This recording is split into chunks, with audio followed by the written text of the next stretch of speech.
Redevelopment Authority Citizens Committee to order. Can I have the roll call, please? Chairperson Bagwell. Present. Member Bonkowski. Here. Member Lepere. Present. Member Hanneman. Here. Member Purpich. Here. Member Scheck. Here. Member Wickstead. Here. A quorum's present. Okay, we'll move on to agenda item number 3 is for public comment. The public is invited at this time to comment on and discuss any topic that is relevant to or within the authority of the Carson City Redevelopment Authority Citizens Committee, including any matter that is not specifically included on the agenda as an action item. Do I have any public comment? Chris, come on up. Chris Bear, Board President of the Brewery Arts Center, and John Shelton, Executive Director for the Brewery Arts Center. we're not on the agenda today, so we're not going to take a lot of time. We're not here to do a formal presentation. I brought something written for you all to take home, and it's about some of our major projects, a couple of very exciting pieces of news, and then the projects, of course, that we have been long talking about that are now shined in a better light thanks to the efforts to redevelop downtown. And that is, of course, our desire to connect the two buildings, build a park next to the Performance Hall, and have an outdoor gathering and fairground and performance space in the heart of Carson City. That looks much better when it's seen in light of the downtown efforts. But see it also in light of the other things we're going to mention briefly, and that is the Media Center, which is adjacent to that soon-to-be park, the Performance Hall, which is above the Media Center. So imagine a performance park downtown next to a Media Center and a Performance Hall. And now the Media Center began and just broadcast tonight at 4:30 the first showing of Carson Television News. It'll be on again tonight. Go to carsontv.org at 7:30. This is the first broadcast of Carson Television News in partnership with Carson Now, with sponsors. Adele's is sponsoring. And then add to that, we have a low-power FM radio license worth its weight in gold. Very rare thing to have. We have one. We got it last October. We have the specs for building a low-power community FM radio station in hand. We know what it's going to cost. We know what it's going to take to operate it, and we can put it into that Carson Television facility in the Media Center, under the Performance Hall, next to the park, adjacent to downtown Carson City. So when you want to broadcast Carson City to the world, when you want to reach everyone in Carson City, that radio station will be there if we can come up with funding. And we're going to go ahead and start getting that funding. We're not here to get funding from you tonight. We're just here to let you know what we're doing. Not tonight. Not tonight. Thanks, John. I was doing good until you mentioned that. And that radio station will not only be the only media reaching everyone in Carson City, but at 4:30 as the tourists drive into town and are wondering, because if you're like me, you didn't really scope it out before you came, what's going on tonight? Well, there'll be a show. It's already on the air. Carson Television News is already putting out right now, tonight, what's going on in Carson City with Carson Now and partnerships, other partnerships in the community, but it'll also be on low-power FM, high-quality radio. That's building infrastructure in the heart of our downtown that affects every single person in Carson City. So we're excited. Just want to let you know. Wrote it out for you. We think we have some amazing things to offer the community, and that we're so close to being able to do so much more. Thank you. John? We've got a wonderful opportunity to expand on what's already been discussed somewhat with you and with the city, and we've had our ups and downs with various things. The most notable things that, the specific thing we're talking about is the street closure of Minnesota Street from 2nd to King Street. And we would like to consider coming to redevelopment for that infrastructure support. We're looking at a couple of items here that we think have significant infrastructure to the well-being of the community. One being that street closure, the other being the radio station and being able to broadcast what's going on. You'll find in the materials that you're given that we see a wonderful possibility here of actually creating a synergy that will not only unite the campus of the BAC in tying the Performance Center more closely to the brewery building and all its various performance facilities, its ballrooms, its galleries, et cetera, its retail operations.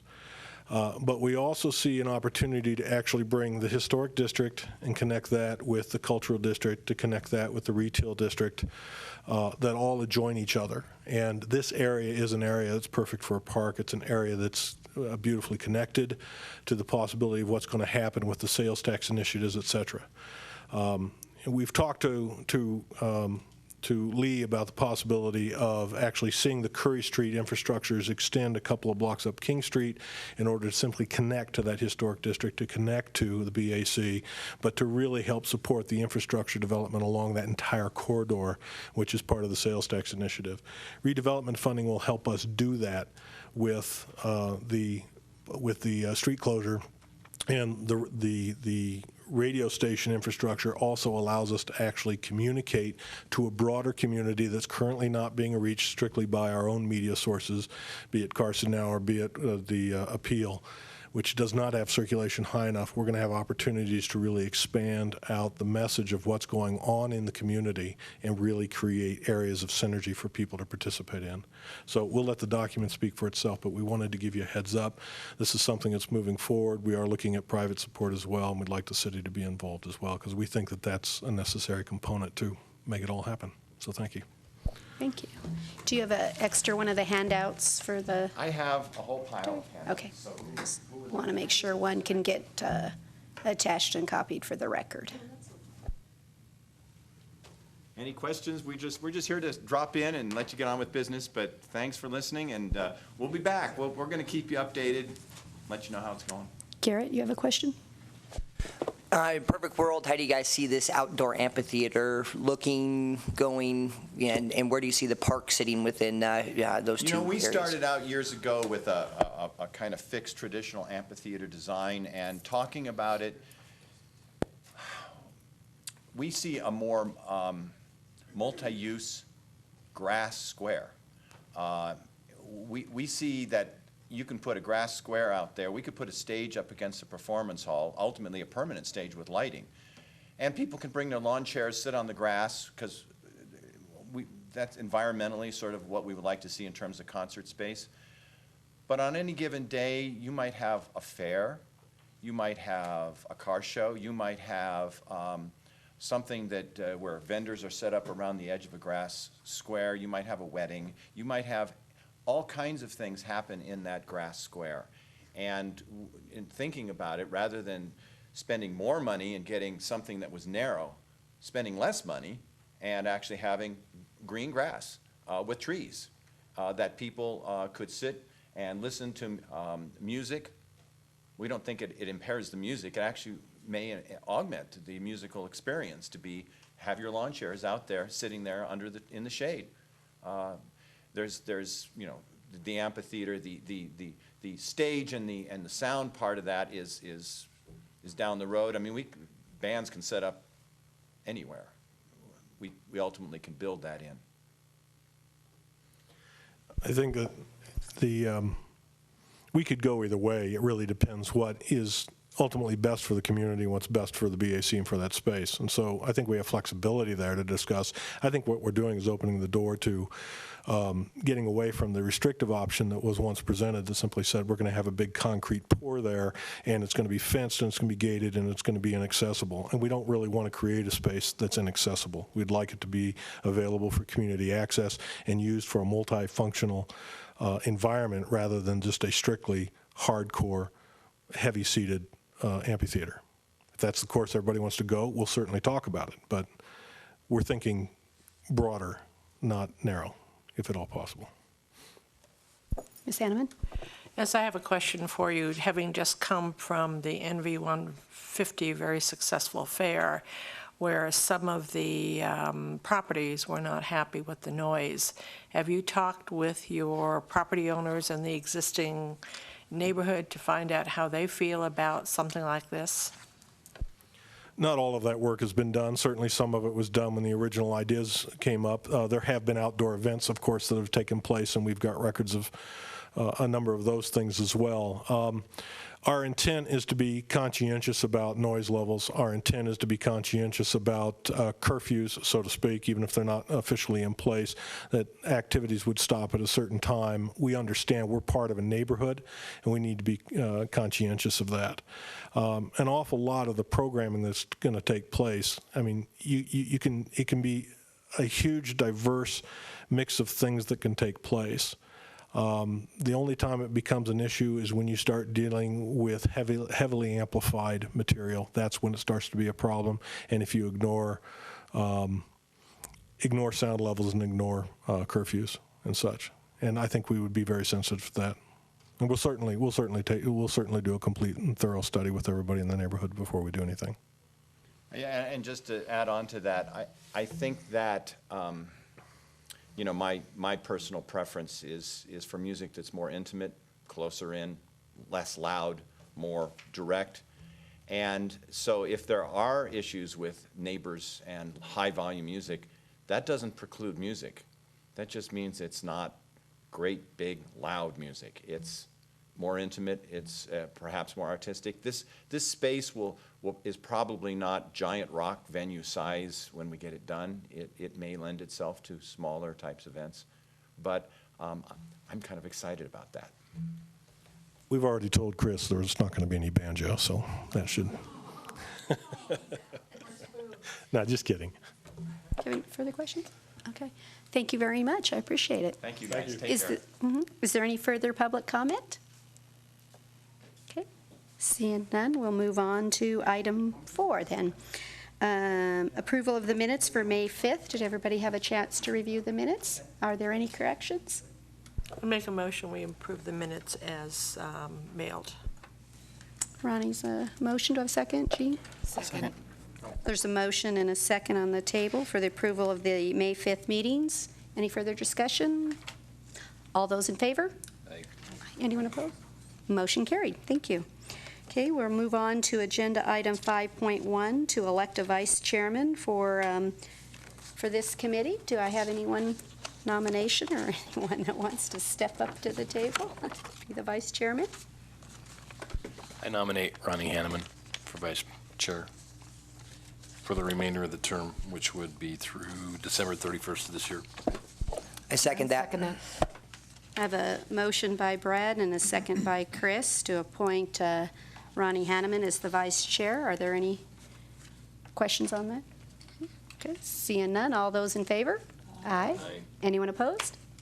Oh, Thank you for your vote of confidence. there, she's been designated vice chair. Okay, thank you. Yeah, okay. Moving on to item 5.2 is, this agenda item is to provide recommendations to the Redevelopment Authority regarding long-term policies for the use of undesignated infrastructure funds and other uncommitted redevelopment funds. Mr. Plemmel. Yep. Good evening, and for the record, Lee Plemmel, Community Development Director. And I'm just going to give a brief overview of this and hand it back over to Chairperson Bagwell. And I also want to note at the start too, with me tonight is Michael Saloga, the Business Development Manager. Over the next few months, I think he's going to get more involved in redevelopment issues in our office. So he's just here. I prepared the information tonight, but if any questions come up, he may participate. But that's the purpose for him being up here tonight. This item is put on the agenda at the request of Lori. I worked with her to put these materials together for discussion. You'll see it's on the agenda for action if you come to some consensus on action. However, that's not really how kind of we see this as a little bit longer discussion, possibly over multiple meetings, or at least a couple meetings to bounce some ideas off for looking at kind of broader policy issues for the use of redevelopment funds in the upcoming years.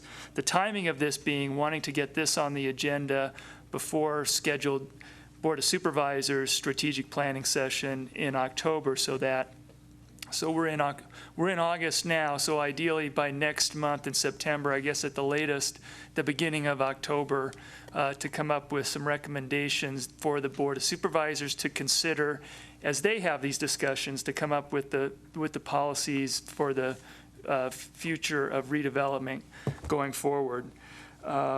So to help facilitate this discussion, I've included some attachments, which are the 5-year redevelopment budget projection that's been provided in the past by the finance department. The redevelopment area maps included, so you see what areas we're talking about specifically, and for the public as part of the packet. The redevelopment areas 1 and 2 plan objectives. So those are the items that are adopted by the Redevelopment Authority and Board of Supervisors that have been adopted as the activities that the city wants to undertake with redevelopment funds to benefit the redevelopment districts. And those things, I would note, they have been, obviously the redevelopment area 1 plan has been around since 1986, so those policies have been around a while. Area 2 plan was adopted in 2004, but I know that those objectives were fairly recently updated, about a couple years ago, I believe. So these plans can be amended based on actions by the Redevelopment Authority and Board of Supervisors. Also in there, just a little bit more general background, is the economic vitality chapter of the adopted Carson City Master Plan. So again, those are big and broad goals and objectives for Carson City and economic development and economic vitality in the redevelopment district and city in general. And then finally, the Board of Supervisors 2012-13 strategic plan goals and objectives that they adopted back in 2012, and as I note, which they will be considering again in October.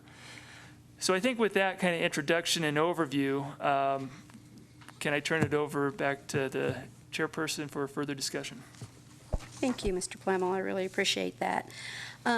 As Lee was indicating, I thought that we have an opportunity as this board, considering the sales tax proposal that will overlap many of the areas that redevelopment also plays a vital role in.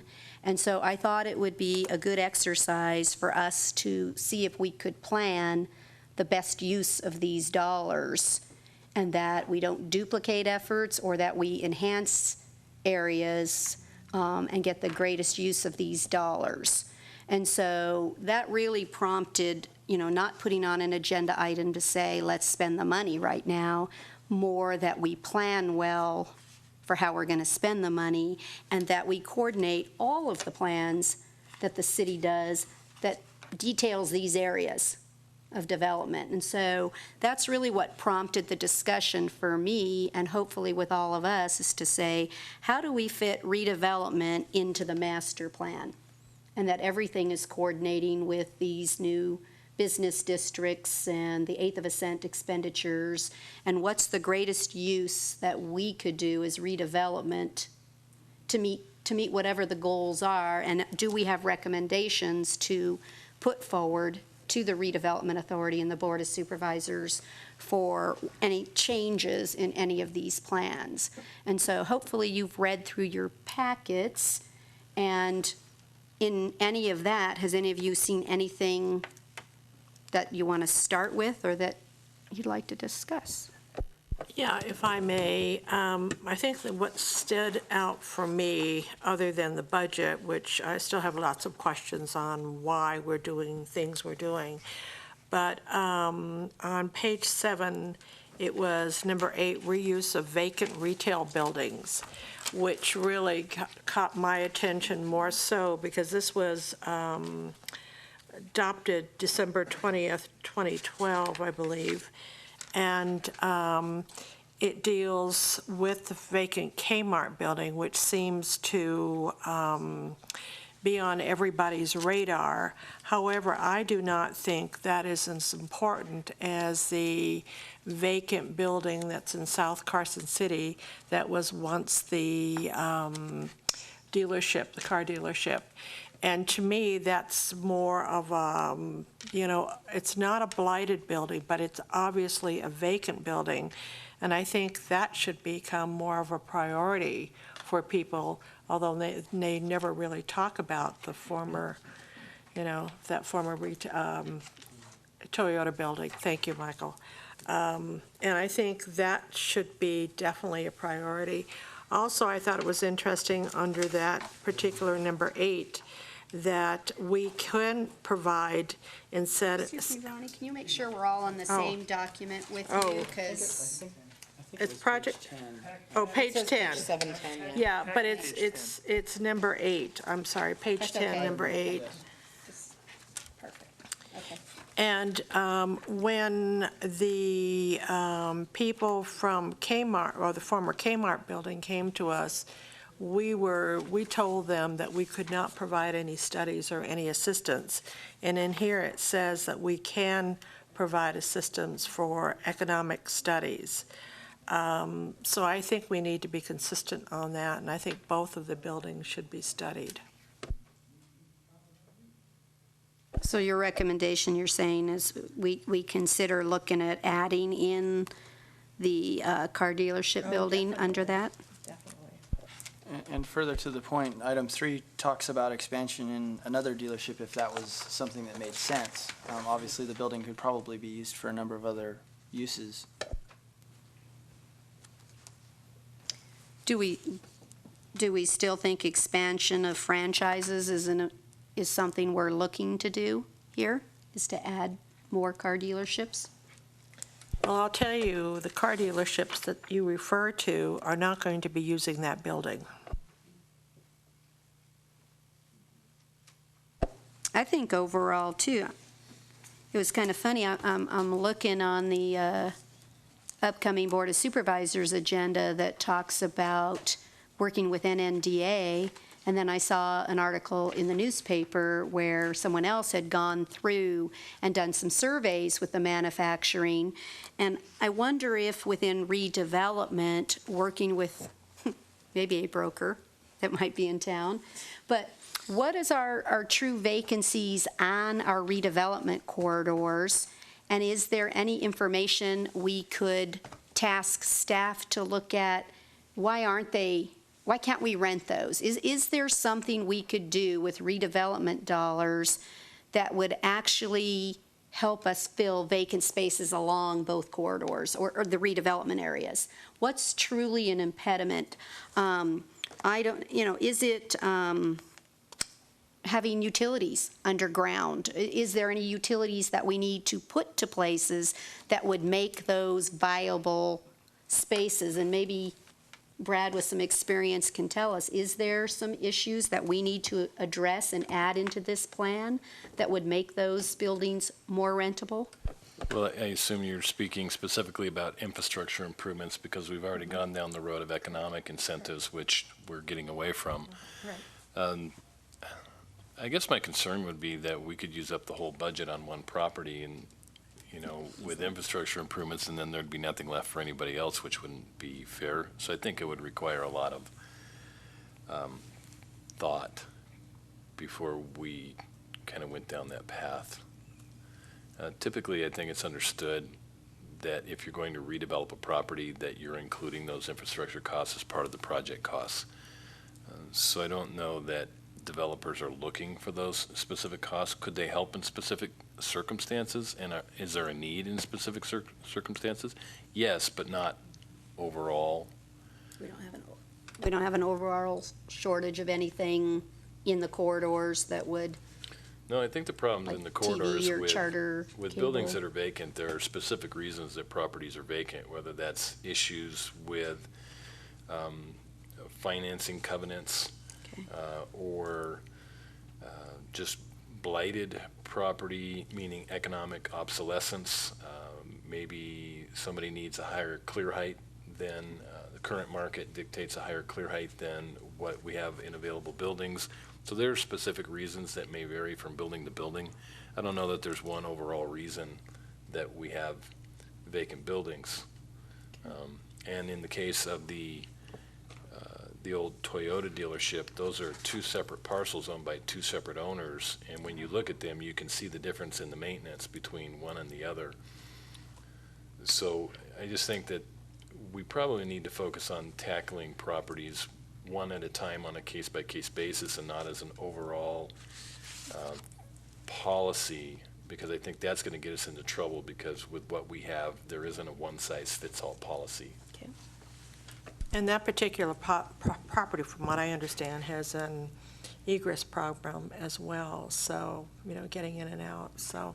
And the other thing, too, is, and I agree with you, Copeland Lumber, when you talk with the Carrington Company, they will tell you one of the reasons that they're not out of escrow yet, they're doing their due diligence, is because of the fact that they would have to put the electrical lines underground, and that is very expensive. That's why I thought maybe utilities could actually be something the city itself would be interested in clearing out. But that cost would exceed our whole budget. Yes. What about the Huge. old Sizzler building? Why is that sitting there? And why can't some of the owners of these places have any pride of ownership? We may be getting off It's path okay. here. Yeah. Yeah. But the Sizzler building needs to be approved. It's just a weed patch down there. Yeah. I'm the weed lady. Don't get Ronnie started on the weeds. Yeah. Does anyone else have something in the plan? Garrett? I think, for me, when you look at the budget and you look at, if I'm a person in Carson City and I ask myself, what is redevelopment? I can't answer that question very easily right now. There's too many things. It's too hodgepodge. It's too here and there. I think we need to get a laser-like focus on one or two items and do it well. Just trying to do a whole bunch of different things. I mean,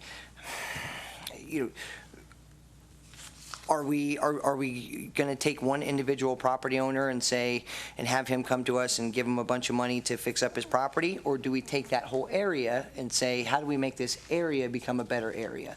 And I think those are the bigger philosophical questions that as a board that we have to answer. And, maybe the city government can give us that direction, or, where they're at or what their thoughts are. But, at the end of the day, that's why we've been spinning our wheels, and why we're at the place that we're at, is there's no focus, there's no mission statement, if you will, as to what we actually do. Well, even in reading through the packet, the old, the new, the updated, and everything else, everything is really very broad. I would like to bring forth 3rd Street, the closure of 3rd Street. I think that is one piece of a puzzle that could become part of the anchor to downtown redevelopment. I've already met with the owner of all the properties on 3rd. She is very amenable to it. However, we cannot do things like we normally do, and that is half-baked, if you will. If we do anything, it has to be done well. So I know they tried to do this to Telegraph Square in '99, and it just never seemed to come together, unfortunately. But I'd like to throw out 3rd Street. Anybody want to comment on that thought? Garrett? With what the Brewery Arts brought together today, I think, the other question is where is the redevelopment district? Is it just Carson Street, or do we go up a little bit? Yeah, right. I have those, but do we change those maps? Do we have a conversation about where that goes? What the brewery wants to do comes back to that question of how do we help them? What do they come to us for? Do they come to us for funding? I guess my issue, if we have individual property owners, the problem with this redevelopment thing is everyone says that someone gets favored. This whole sales tax project it's to the benefit of one or two people that are pushing this through. The perception becomes that one person who comes to the board and gets, even if it's $10,000 worth of work or whatever it is, that they were treated special. And I think that's the bigger question that we have to answer is, do we work on areas, big projects, or do we say, okay, how do we take this building and get it open? If we're going to spend time on working on one building, I think the Ormsby House is the key to the whole downtown more than anything else. And as a city, we have to start taking a point to do something with that. So, if I'm going to spend time on one building, that's where I spend my time at. I have concerns about entering into private property rights issues, and using the Ormsby House as an example. They are keeping their permits and their licenses active, and it's privately owned property. So at the end of the day, if they want to leave that vacant for the next 20 years, I'm not sure that there's anything that we can do about that other than encourage them to open it. So I just think that we have to be very careful when we talk about things like this on the record in these meetings, that we need to separate private property rights and what an owner chooses to do with their privately owned property from what the purpose of redevelopment in my mind should be, which is improving infrastructure. Or, for instance, we could look at, which is on page 7 of section 300, there's things like common themes in the historic district. Those are typically the kinds of things that you would see from redevelopment. I just would really encourage us not to start getting into private property issues. We can't win that battle. So if we're looking at this document, though, so want to promote the restoration of the V&T Roundhouse, that can be eliminated. I'm saying that's one thing we could already strike for that. So if we kind of looked through here, and maybe one of the things this group could look at is prioritizing this list in the order in which we want to try to focus the dollars, and say, what does this committee want to recommend to the board that we concentrate our efforts on, and what's just the most important thing in here that we could truly make a difference? Because as you said, if you look at our budget, we could even decide, hey, what if we said we wanted, this is just an example, save the money for 3 years so that we could accomplish this particular item, and it could be done, and we didn't have to go to bond indebtedness or anything. We saved up the money and we completed a project. So I also looked at it that way, as to, is there something on this list that really is of importance and would be a good benefit, doesn't increase taxes, doesn't increase indebtedness, but accomplishes the goal of redevelopment? Is there something here that strikes all of us as a potential priority? I think one of the issues that you have right now is you've got that 1/8 of a cent sales tax coming through, and whatever we do has got to dovetail into what the plans are going to be coming forth. Because this document, as I read it, was just so broad and so outdated. Obviously, the 1989 stuff was so outdated. It talks about putting in water, it talks about planting trees, all kinds of things that I think are, I think we have to look at what you're saying is the highest and best use of the little bit of funds that we have. Mm-hmm. For me, a priority would be event funding. If we can get another Taste of Downtown or some sort of big event like that, I think that's something that we can do with funding that we currently have that isn't going to break the bank. That's not going to take all of our money out of there, and that's something that we can make a real impact with today. Jean, you had your light up? We're very fortunate on this board, since I've been a member, that we have some really outstanding members in the community, like Ronnie, so many people. But we also have Mike here. that can provide a lot of input. And I would suggest that we ask for our community leaders in those areas to pare down this list and come up with suggestions of their own. So maybe pare it down, really hone it down to maybe like the top 3 or 5. There's a lot of different things in here, and I would love to do so many of them. But it really is dispersing us so far that we're really not making that impact that we want to. And so many of them are really lovely things to do. I would love to do many of them, but really what is going to make the impact?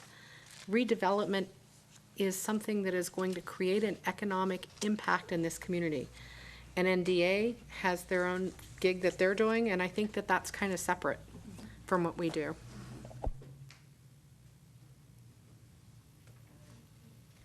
Chris? Go ahead, Brad. Randy, are there any consequences for us in changing this plan with any of our current bond debt and any of the covenants there?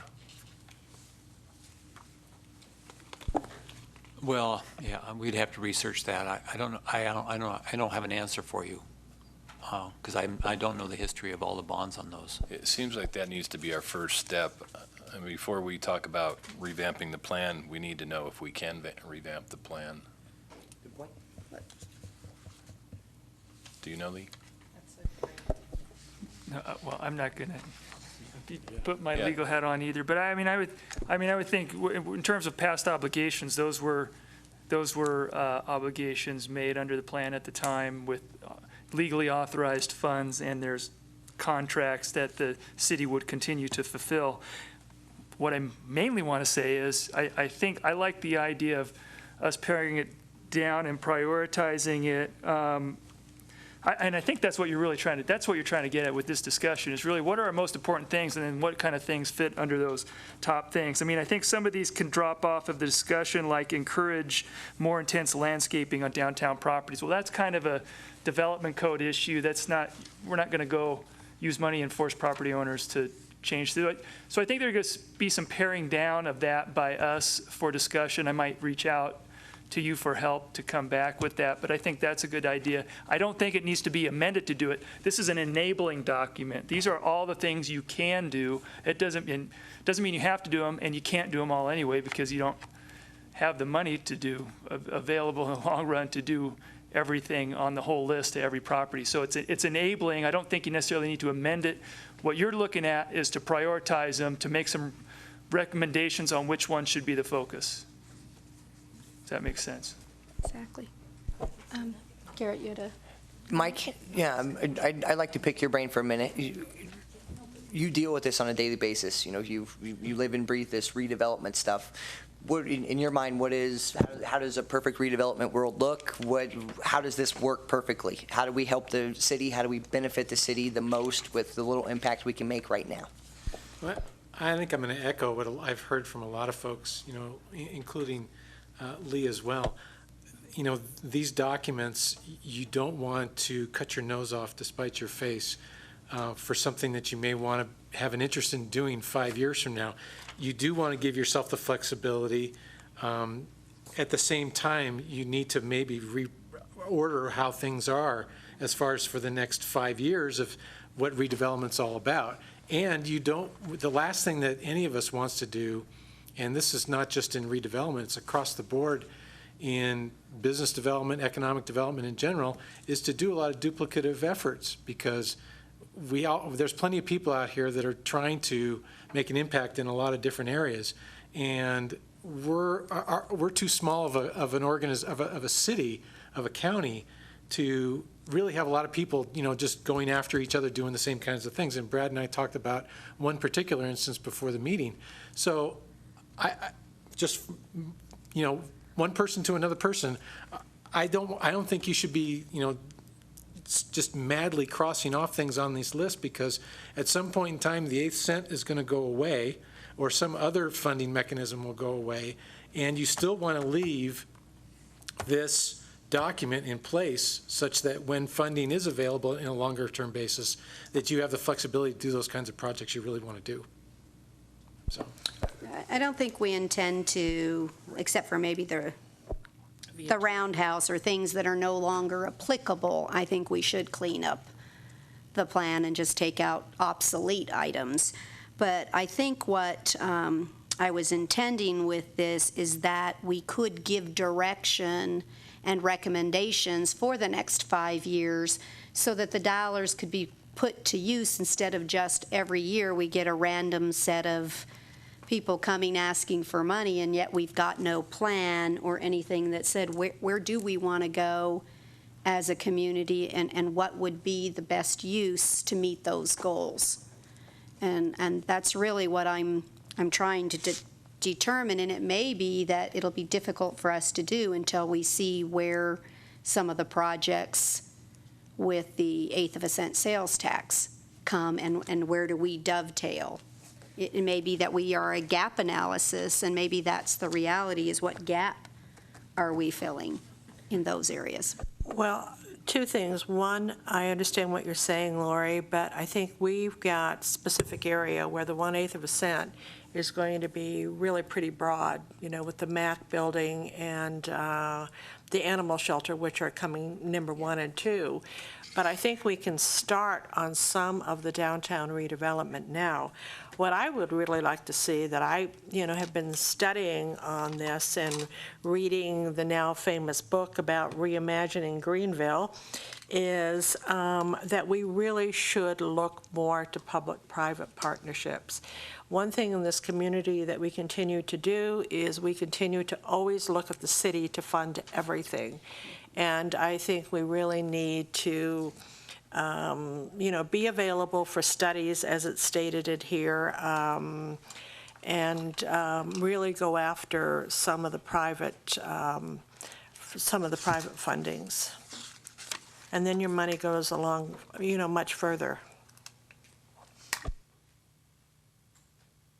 Garrett? I think some of the discussion that's taken place is kind of underscoring my point of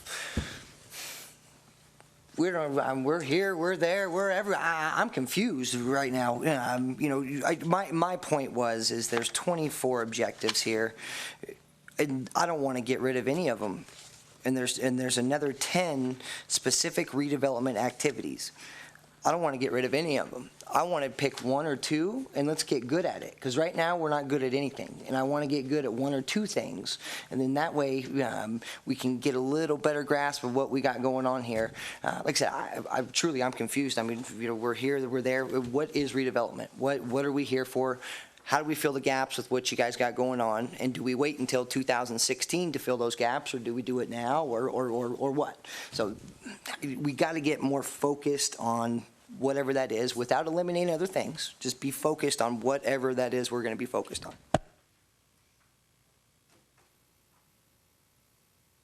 So Garrett, does that mean you have one of these 10 that you have a focus on? Like I said before, I think the easiest thing to do right now and to have the biggest impact is to find events, help people put on events, whoever that is, whether that's groups, RSVP, whether that's the advocates to end domestic violence. Dana came here, how long ago was that? A couple months ago, and she had a great idea. The problem was it was a little too broad, and for me it felt like startup and seed money. But if she came to us and said, I want to do 1 event or 2 events, will you help me do it? I think that's right now how we can make the biggest impact on our community with redevelopment dollars. Events is not any of the items in number 1 through 10. And not Events only- was segregated and done as its own pot of money from redevelopment. It doesn't mean we can't make a recommendation that they look to do that, but it is not one of the... That's one of our functions. We're doing it. We just did it a couple months ago as we gave out that money. So, and which underlines, again, what do we do? What do we do here? What's redevelopment? Well, I would like to see redevelopment defined as basically permanent infrastructure, just like what we just did at the park, at Fuji Park. It makes such a huge difference. And that will be the lighting and the whole bit that will be used for many, many years to come. And I think that's what I see as redevelopment, is something that is permanent. I saw the lighting at Fuji Park as just, and I thought we had talked about that as just one of the beginning phases to get that up and running. And that is going to make a huge impact in the community. That park is going to be used over and over. Again, Mariana Works is doing an amazing job, and different people, and that will create an economic impact in this community. I see it at the bank consistently with the volume of traffic that we had just for the Sesquicentennial Fair was amazing. Comment, Chris? Yeah, I guess my question would be, is it possible to ask Lee if he knows what are some of the impacts and impediments to development at this time, or even businesses coming in? We've had a number of businesses come in that have been successful, that have built brand-new buildings, that have done probably above and beyond what we would expect to get started here. So I don't know if you're seeing that, or even Michael, what are you guys seeing?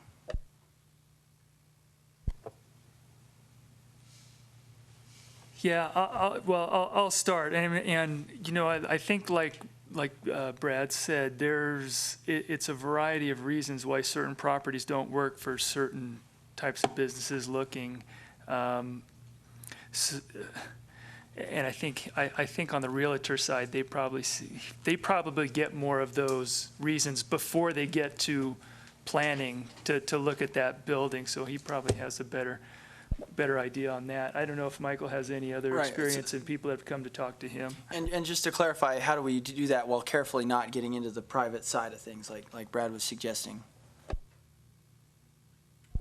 I mean, I'll chime in. I think that I'm going to defer to Brad too as well, especially on the side asking the questions about the new buildings that, private, folks are investing in and starting new businesses in that sense. There's a lot that goes on that doesn't go through our offices, so he's probably got some eyeballs on that we don't. And it does vary from type of business as well. So retail has different issues than industrial or multi-residential. So, a good example is the India Curry building that was torn down to make room for the new Jimmy John's. That works for a specific type of business if they can generate the right traffic counts to pay the rent that a building like that is going to need to cover the construction costs. So, Michael and Lee are both right. It's going to vary depending on where you are in town, with the type of business, with the size of the property, with the current infrastructure available at that property, with the lease rates that particular business model can pay.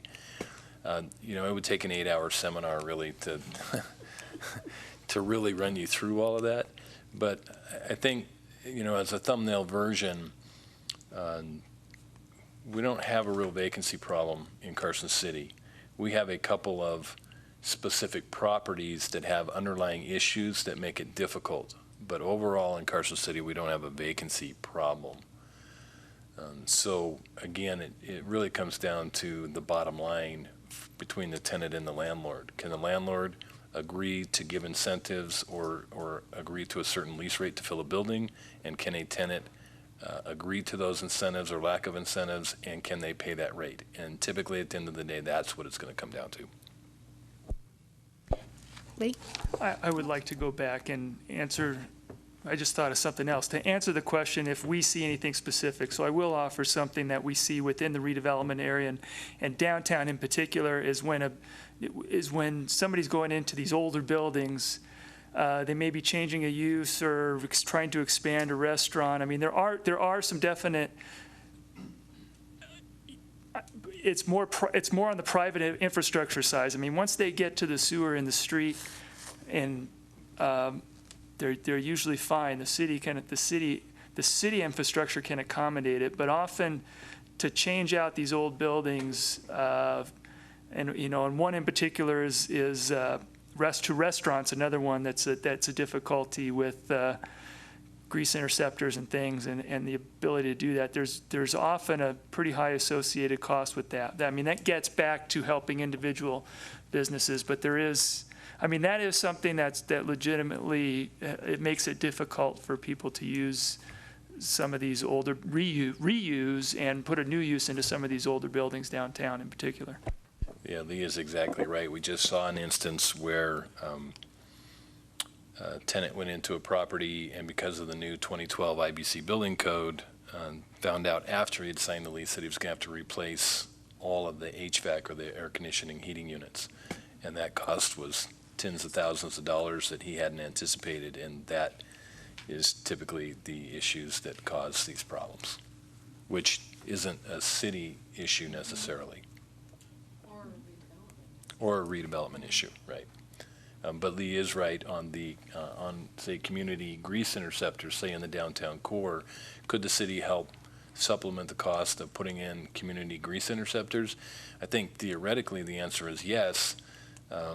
Logistically, probably the answer is no, because of the slope of the sewer lines to get to the community grease interceptor. It might work for building A, but when you get to building C, it might have to be 30 feet underground to do that. So again, it's on a case-by-case basis. I just don't see that there's a one-size-fits-all answer to any of these things that we're discussing. So also you don't see, for instance, I don't know, that potentially when the street improvement is being done, that redevelopment could add something like, I don't know, fiber or something. Because I know one of the things, like at the Carson Mall, when I located my business there, I can't have charter TV or anything because there's no infrastructure. So is there any of that type of infrastructure that would benefit all the businesses? And while that's open, redevelopment could help meet that need, and then we'd Wi-Fi our city or something. You know, it's just, again, a thought process. Is that something that would benefit the community as a whole in those corridors, that every business along that line could enjoy that wiring? Because I just know at the mall, you know, we can't Wi-Fi everywhere, and it's something we've talked about multiple times there, that it would be really nice, because then the whole inside of the mall could be little vignettes where people could have their notebooks and everybody, but we can't do it because the infrastructure doesn't exist. So is there any potential that that improvement could happen at the same time that the 8th of Ascent is, and redevelopment could help that would help every business equally? I don't know. For at least a couple of years, Public Works has been putting in the conduit for the ability to expand fiber, that type of technology, but not necessarily, depending on the project, not necessarily expanding it, but it provides the space. So yes, that would definitely be in the plan for Carson Street, for example, when they replace they're doing it wherever they replace utilities now. They're putting in conduit for fiber so that it can be run in the future. So the question then would be, and I should talk to IT a little bit more about this. I don't know the technology, and I'm not sure how much that's an impediment to businesses locating there either. That's another question, but kind of the cost and what are the benefits of extending that fiber network? You know, it is an issue, say, for industrial manufacturers in the Mound House area, because they only have DSL. Mm-hmm. So a distribution company can't really go into Mound House because they can't handle, they don't have the data available there. So it is a problem in specific areas, especially when you get out on the east side of town. But the infrastructure is actually in place. There's fiber that runs all along Carson Street. It comes down Gonai. It goes down College Parkway. I think the real issue is being able to tap into it. Where can you tap into it, and what is the cost to bring it to a specific address? So maybe that's something, again, we can just look to see if, because I do agree, I'd like to see us do development that helps the entire community if we can, and not a specific business. But you know, what are there other things like this that we can consider? I like the street lighting, consistent lighting. You know, I was in the town of Minden over the weekend, and something that strikes me when I go there is how consistent throughout the community all the lighting and the signage and it really gives a very clean symmetry to that. And I'm assuming part of that's actually going to be done in the 8th of Ascent, but it's definitely also something we can do in redevelopment. So maybe we can dovetail that plan. And again, it impacts the entire community or all the businesses equally if we were to accomplish something along that nature. When I look at the budget and I listen to what some of the conversation that's coming up, there are certain things that you're committed to. You can't avoid that at this point. And there are certain things that are discretionary to a certain extent. The traditional redevelopment goals are usually something that's hard and fast. You can all touch and feel. It's an infrastructure project, like Ronnie, like you mentioned. There is a history of providing funding for nonprofits and for events.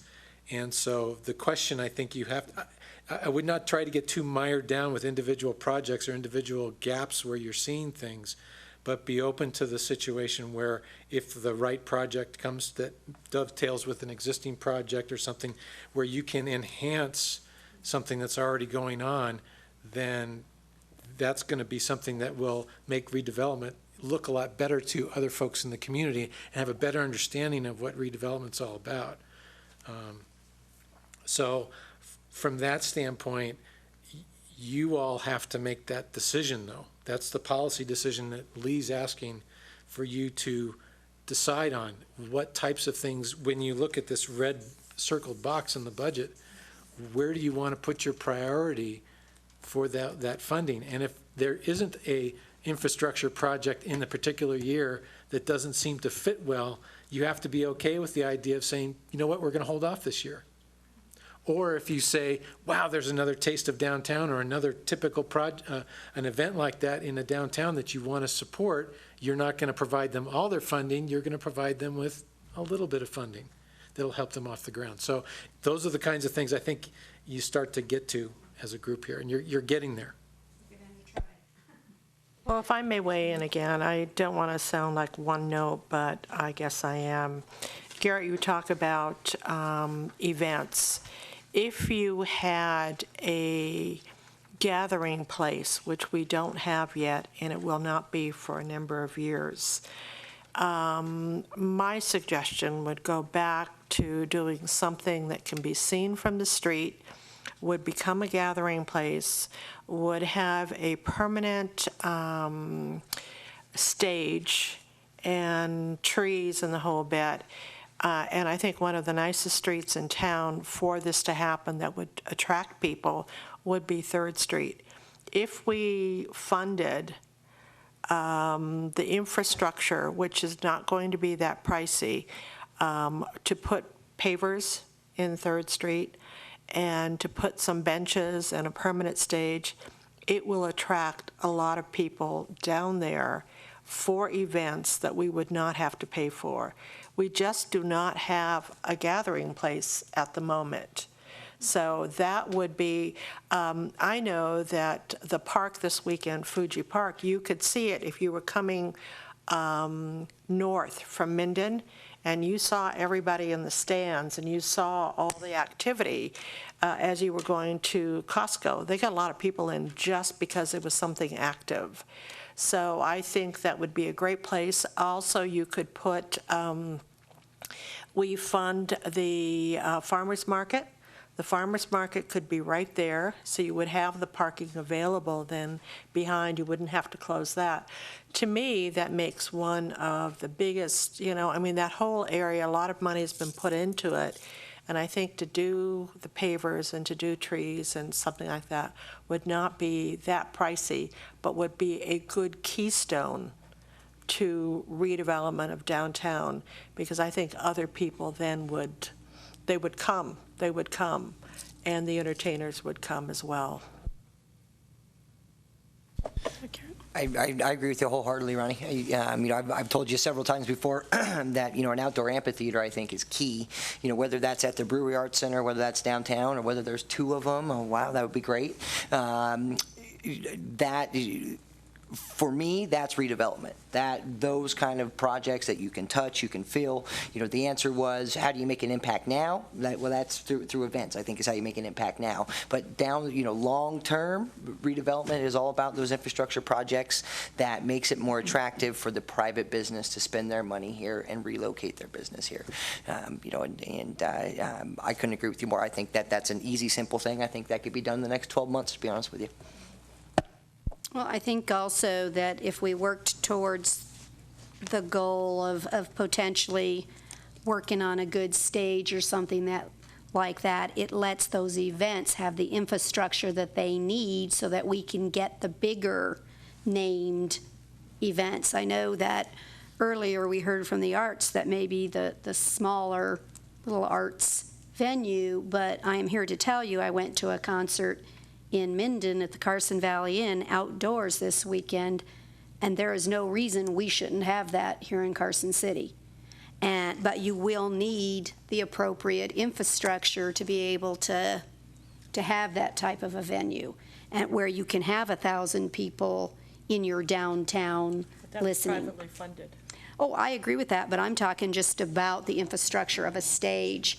If special events is something we're encouraging in the downtown sector, then those venues need the proper equipment to be able to come. If we want to attract bigger names and things that the community is interested in attending, where we don't get a couple hundred people going, we want 500 people in our community to want to go downtown and listen to the big jazz band. So, potentially maybe, again, once we can see what else the 1/8 cent sales tax is going to do, we can dovetail in maybe on a 3rd Street stage or infrastructure to bring in those. Instead of funding the events, you fund the infrastructure that lets all events be successful downtown. The sad commentary on this is we have Legislative Park that could do exactly what you want. However,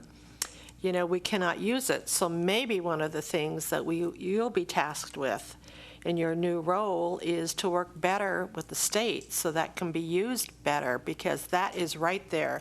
And that's why I'm thinking 3rd Street is right across the street from it. It all brings it together.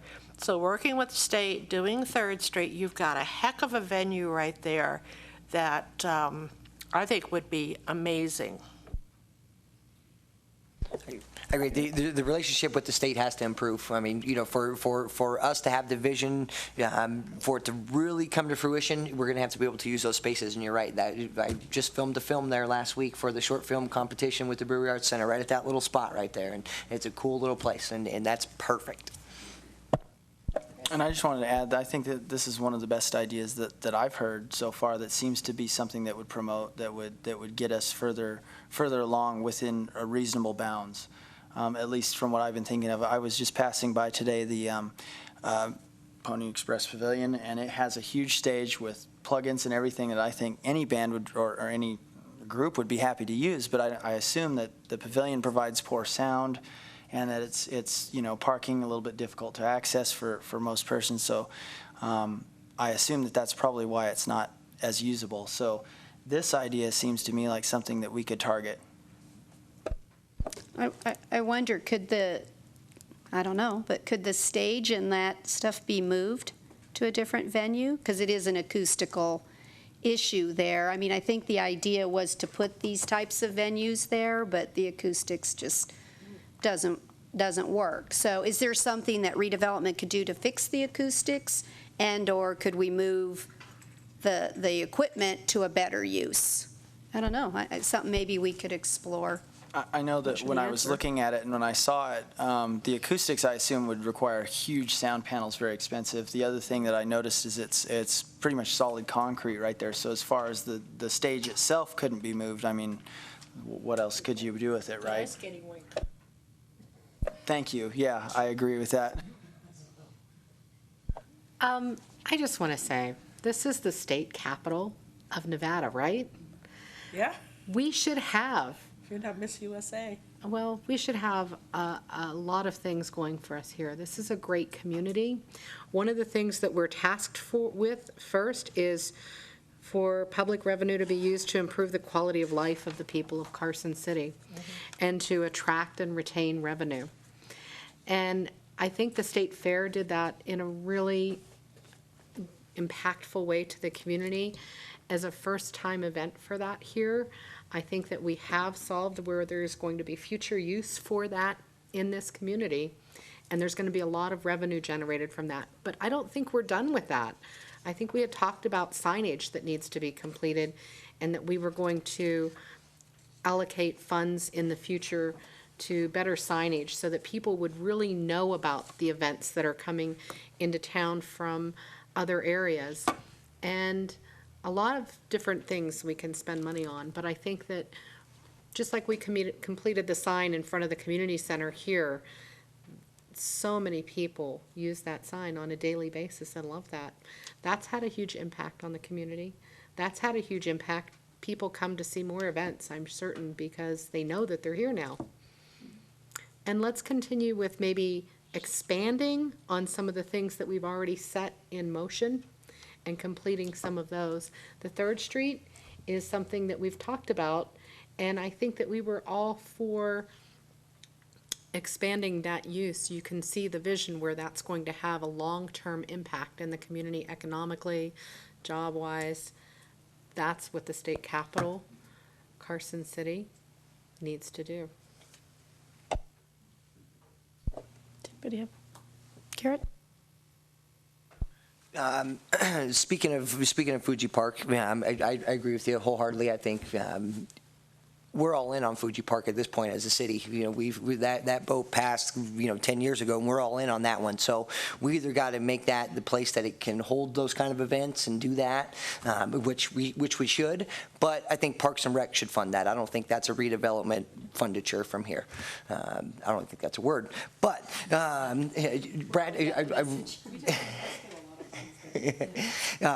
Brad, a question for you. What do you think about a brainstorm idea of, Lee said that maybe this topic becomes an ongoing topic or an ongoing agenda item for several meetings. If we took the south redevelopment area and the downtown redevelopment area, identified areas or buildings or blocks that could use some help, and we sat down and just had a brainstorm idea as a board with just that one block, that one building, that one place, no property rights or anything like that. How can we help them? How can we make that a better place? What do you guys think about those kind of ideas of individualizing those properties, bringing them here so we can really have a laser focus on how do we help them? Thank you, Garrett. Well, I think that we've been down that road if you're talking about financial incentives for facade improvements, things of that nature. And we moved away from that policy. There were some issues with the financing of it and the perceived inequality of that program. And so I would be very hesitant to go back down that road. I think a better way to accomplish that would be to set up some sort of an incentive program for property owners that did that on their own. And I don't know what the form of that incentive program would be, but I'd rather see the property owners do it on their own and us encourage them to do that somehow than for the city to step forward or redevelopment to step forward and subsidize those improvements. I like that. I'd rather see a great big sign in front of Fuji Park and some others around town. It seems as though that it's getting the word out and getting the information out is the brewery is a fine example. They have wonderful entertainers that come, and on a last couple of Thursday nights ago, great guys. And there was 45 people in the auditorium. I mean, and nothing in the paper. The brewery is just trying their hardest, but people are not in the habit of doing things. They're not in the habit of going downtown to see what's going on, or going to where the brewery advertises. And I think that's back with the signage, that there should be a way to, for the information to go to the people instead of the people going to the information. And getting it more out in maybe more signs across the Carson Street, or more something that people when these great talents comes into town and there's only 45 people and listening to them, something was amiss. Something was, I mean, it's not the price of the tickets. So, you know, you could have, the information is not getting from one place to the next.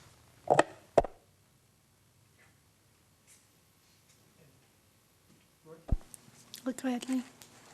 Just take an opportunity during this lull. So that was a new idea I got written down, but some of the other ones were starting to go round and round, like you're trying to make a decision tonight, and I don't think, yeah. So what I'd like to offer is to, as was suggested earlier, is to take this list and get it in a spreadsheet, drop out some of those that aren't really applicable to put kind of investment dollars into.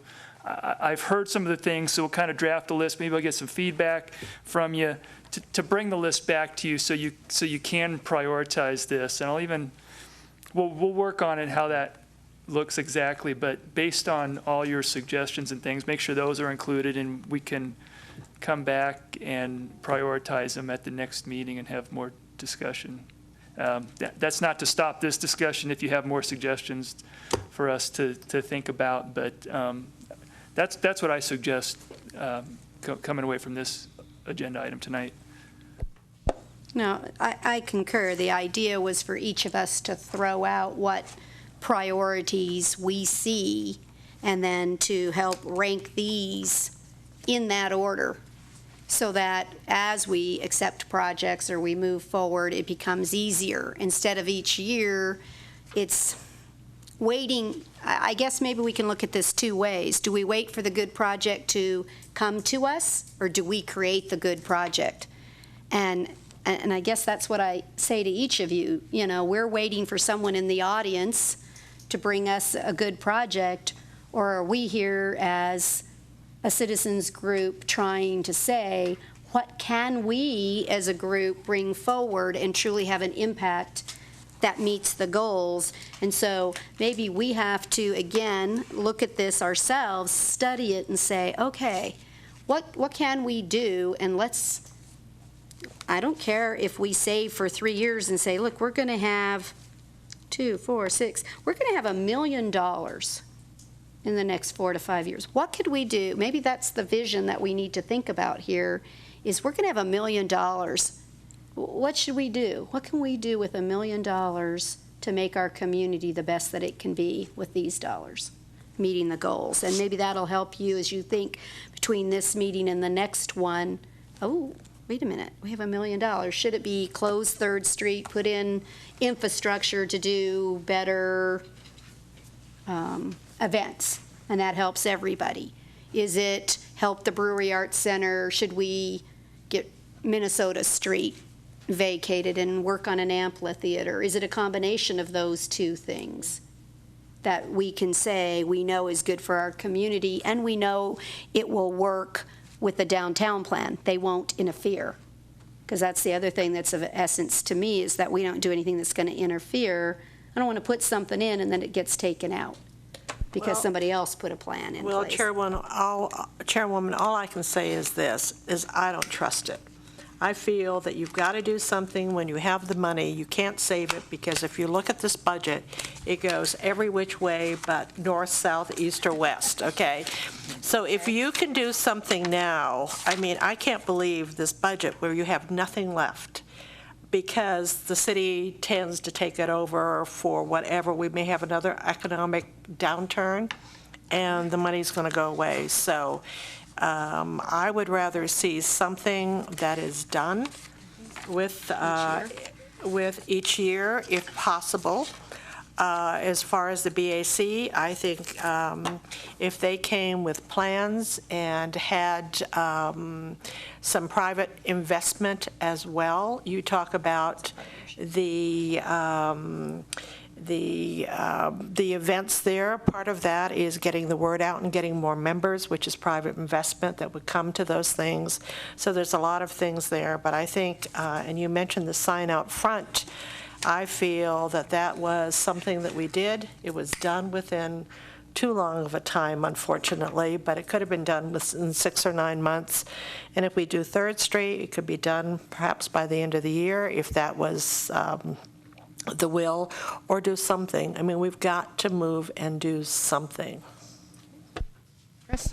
Thank you. I agree. I think we just have to be a little bit careful about making too large of a leap too quickly, but I agree that the things like the sign would have been very valuable to us, and I was a little concerned that things like expecting Parks and Rec to do the other part of it or waiting for them to do it won't get us there. That small impediment could have gotten us the sign and maybe even gotten more, I guess, fanfare for the fair, or even in the future, as we know that one thing they said was the signage is the problem for Fuji Park. So that would have gotten us rolling sooner if that sign had gone up. So I do think we need to move forward quicker if we can, where we can, especially if we don't have anything we know of coming in the future that's going to come for this $1 million. If, for example, we had something that we could save for and we knew was, that could be planned for, it would make a sense to save for it. But it's very challenging otherwise, I think, to not just use it. Garrett? Lori, how you termed your question of, do we wait for someone to bring us a project or do we create that project? I think that is one of the biggest questions of what is redevelopment, and I think that's a discussion that we definitely should have. I think to a certain degree that we have to step out there a little bit and say, let's try this, let's do this. If the infrastructure's there, things will happen. It's always a tough sell, the build it and they will come kind of sell, but I think that's kind of what we need to do. And I don't mean to rain on the parade here a little bit, but the question that I have is for funding, and maybe Lee, you could shed some light on this. I'm worried that there's going to be an appetite from the Board of Supervisors to use some redevelopment funds in lieu of a business improvement district, or it's at least going to be looked at.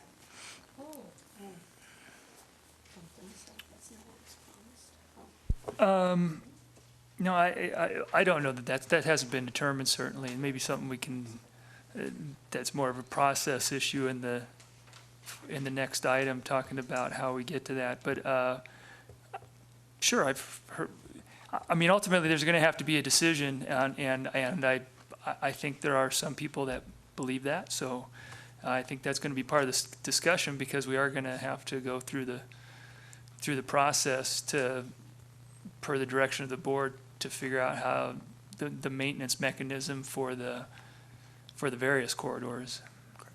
Okay, thank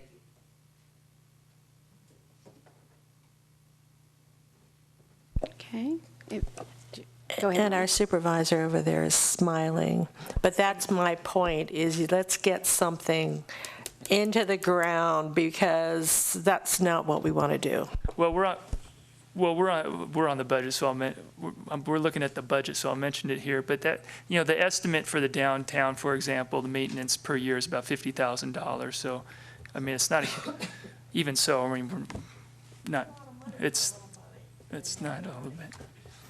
Ronnie, just since you brought it up and put it on the record to make me look bad, I will clarify the reason I was smiling is because I have never wavered from my insistence that we have some sort of a business improvement district for all of the corridors in order to move forward with those projects.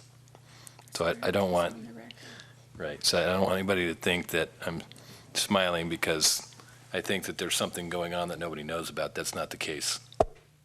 And that was not at all what I intended to say, or to, put you on the spot. It is in here. It was done in 2006. They talk about business improvement districts as well. But I just think that coming out of redevelopment, it shouldn't come out of redevelopment funding. That's just what I'm making a point at. Well, I don't think ongoing maintenance projects should come, maintenance is maintenance, and that shouldn't come out of redevelopment. And I agree, Brad's been on the record numerous times with where he's going with that. So what I hope on this is that all of us will give it some thought, and if Lee puts it into a format that we can then take these strikeout, maybe the roundhouse and some things that we know are no longer eligible for projects, and that maybe we can prioritize, whether it be signage, a third street project, street closures. I like signage, but, think utility lights, whatever those types of things are, and that we all think about it between now and the next meeting so that we can help shape and give recommendations to the board as to where we think these dollars should be put. So if that's all right with everyone, and then you have a comment, Brad? Yeah, I agree with you, and I think that this is going to be a longer process than we anticipate because we have things in the works. I've asked for the sign ordinance to be brought back forward for some discussion for a couple of reasons. So our discussions need to, as we said before, dovetail into everything else that's happening on the city level. Not only the strategic planning, but other ordinances that we may be looking at. We need to, I think, look at this from a higher level as we move through this process and not make any quick decisions that we may have to just turn around and reverse 6 months from now. That's okay with everybody? Although the only thing I have to say to that is the corridors that we are responsible for, if you will, are those areas that are going to be very last on this 1/8 of a cent. So that's could be as far out as 17, 18. And this is only 14, so that could be 4 years away. Because if the MAC comes first and the animal shelter, we're looking at, according to what you guys have put out, we're looking at 17, 18 for downtown and the corridor. No? No, we'll do that on the next agenda item that puts together the timeline for where we're going there. It's on 5.3's item. So with that, if everyone will give this consideration and thought and kind of do some homework between now and the next meeting, but I'll also see, is there any public comment on item 5.2? How did I know that Morris might come this way? Mr. White, thank you. Good evening, Morris White for the record. Is it appropriate to spend redevelopment of money on sidewalks?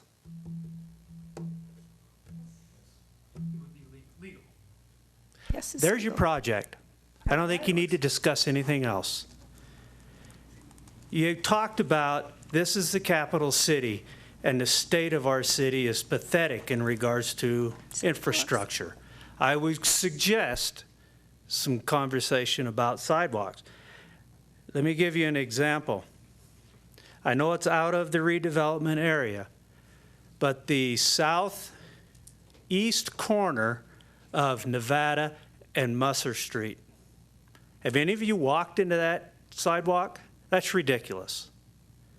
Why did we just spend a bunch of money at the back of the poorhouse and the old Globe to fix that sidewalk and not move the electric meters out of the middle of the sidewalk? That's ridiculous. Sidewalks is what we need. Have you walked from the Firkin and Fox to the poorhouse? Make that trip and then drink a bunch of beer and see how safe that is to walk back. Sidewalks is what we need to fix. Thank you. Mr. White, we might have some questions, it looks. Yeah, not a question, but just a comment. The sidewalks on Curry Street and in the downtown core are part of the infrastructure improvements for the corridor improvements. I agree with you that we have some real issues when it comes to sidewalks, but it seems like the best bang for our buck is through the CDBG grants, where we can triple or quadruple the impact of our dollars. So I think that that's where the sidewalk issue needs to be solved, and we need to quit diverting money and giving it to other sources in that grant fund, which is what we did last year, and we lost maybe $400,000 worth of potential sidewalks. Well, maybe all of the funds could be put together and really work on the sidewalks. As most of you know, I had an occasion a few years ago to spend a good deal of time walking around this entire city. And I can tell you, downtown, it's easier to walk in the middle of the street than it is to use the sidewalks on most occasions. Thank you. And that's certainly one of the projects that are listed in here, so we'll be able to look at that. I thought As they were going to potential. be wide. I thought that the plans were to make Carson, was 2 lanes and then widen the sidewalks downtown. I think what Mr. White's alluding to is the entire city could use sidewalks. And potentially, there's nothing wrong with looking at, can we leverage some redevelopment dollars in certain areas? The CDBG funds have to be spent within low-income required areas, but is there an economy of scale or something that we can do, again, dovetailing when the sidewalk people are here, do we get a bigger use of our dollars if at the same time we could put some redevelopment dollars to some of the areas that qualify there too? So certainly that's some project we can look at, and again, look to prioritize and discuss at the next meeting. That work for everyone? Okay, then we'll go on to 5.3. Lee. Okay, thank you. And this item is discussion only and really an update from staff regarding the sales tax capital improvements project schedule, including the Redevelopment Authority Citizens Committee's participation in the planning process that we have coming up the rest of this year. I think you all know, I won't go through the history. You have the memo attached for anybody who wants to see kind of the history of how we got there with the plan of expenditure. And one of the projects in the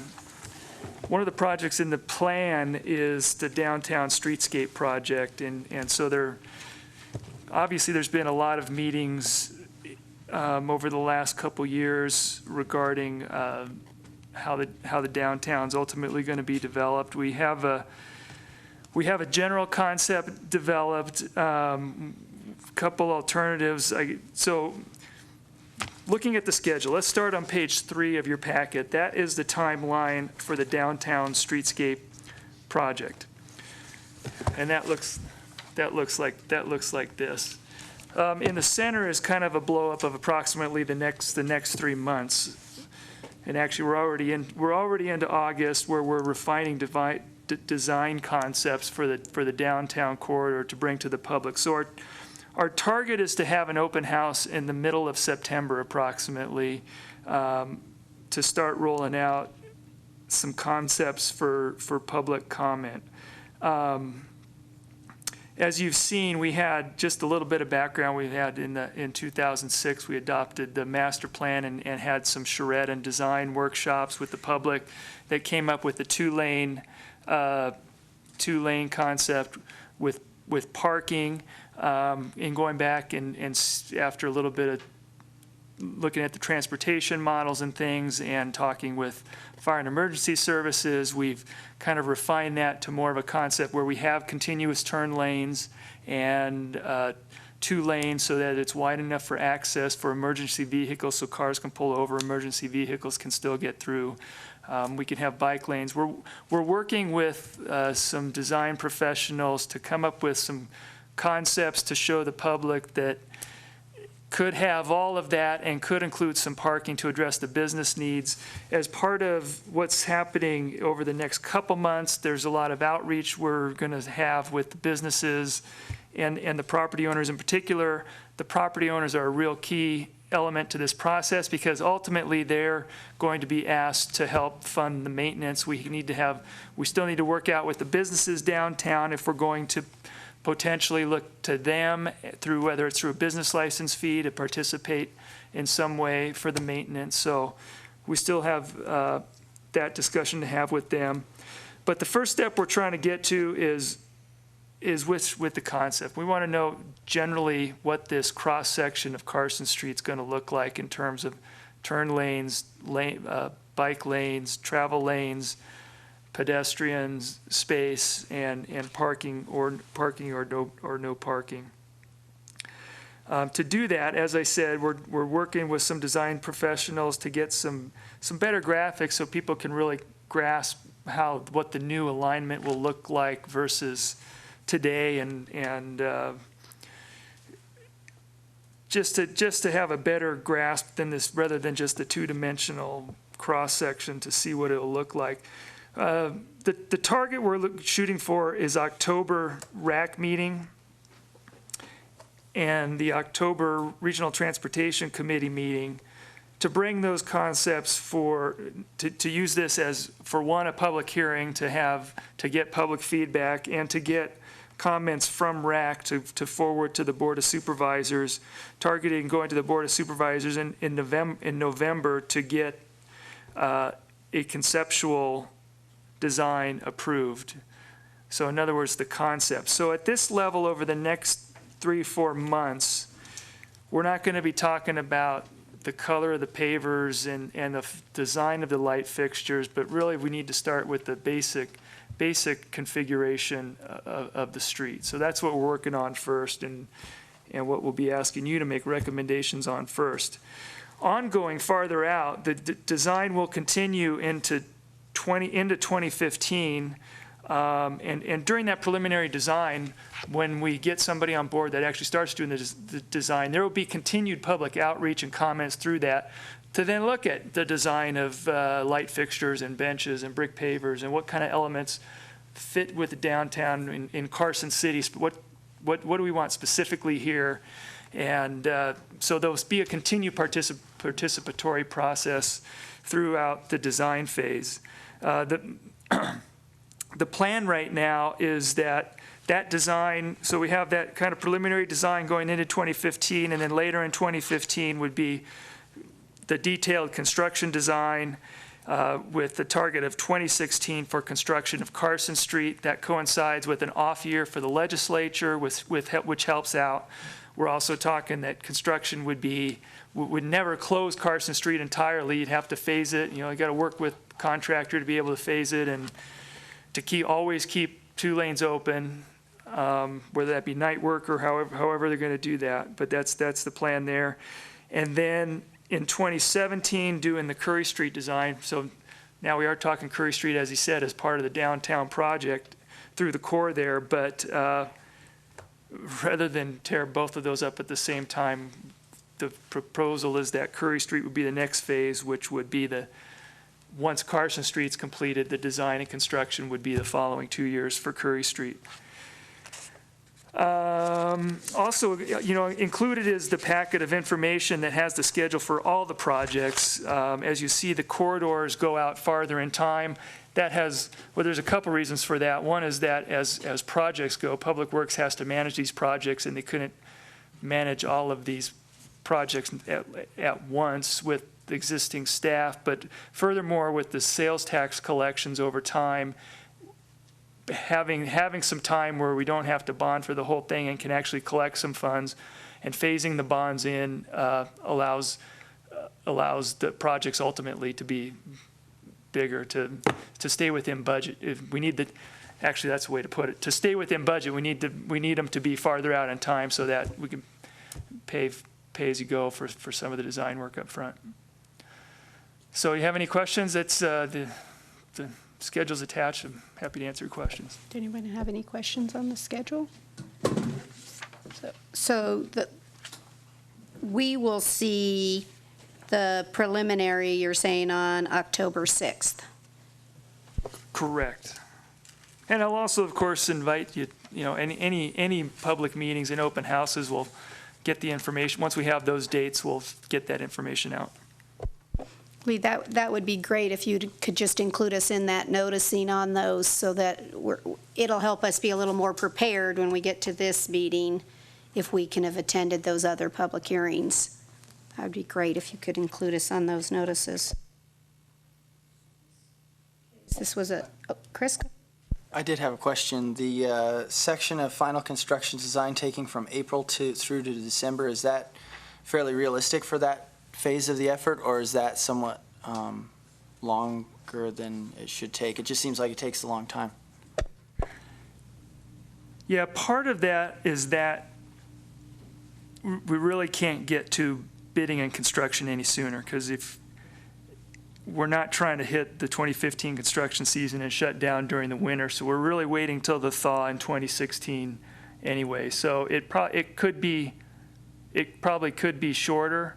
Although it is a very large project, there's a lot of design. It's really more of, that's how much time we have to get to the construction season in 2016. Okay, that makes sense. Lee, what's the time frame for the Highway 50 corridor? That's a good question for Patrick at the workshop, but I've heard at the end of 2016 or bleeding over into 2017 for the completion of the freeway. And then do those public workshops, are they going to be set up similar to the ones that were held previously with the designs out there? Are you going to do polling, voting? What's the workshop going to look like? Yeah, we're still thinking about that and working on that. I think it will be largely like the previous workshop we had at Fuji Park. I think that's the one you were referring to at the exhibit hall, to have to be able to go over here and talk to Patrick about all your transportation questions or whatever. Right, a little bit.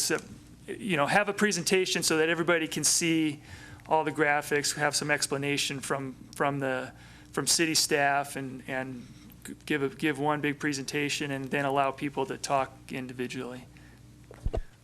So I guess my point to that was, I personally, I really like the street that you guys have now. I think, no parking on Carson Street, taking it down to 2 lanes. I think that, having no parking on Carson Street is a little better. That's just my personal opinion. I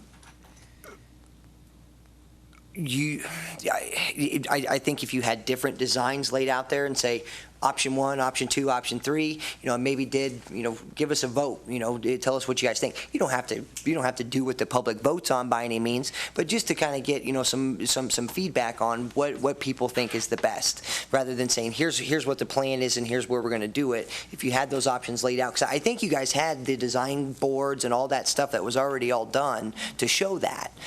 So that's just my 2 cents. Yes, and the purpose of it is certainly to get the feedback from the public, so thank you. Okay. I kind of would go the other way. If you're going to go to putting up the boards and having people vote, I'd probably go with the way they voted.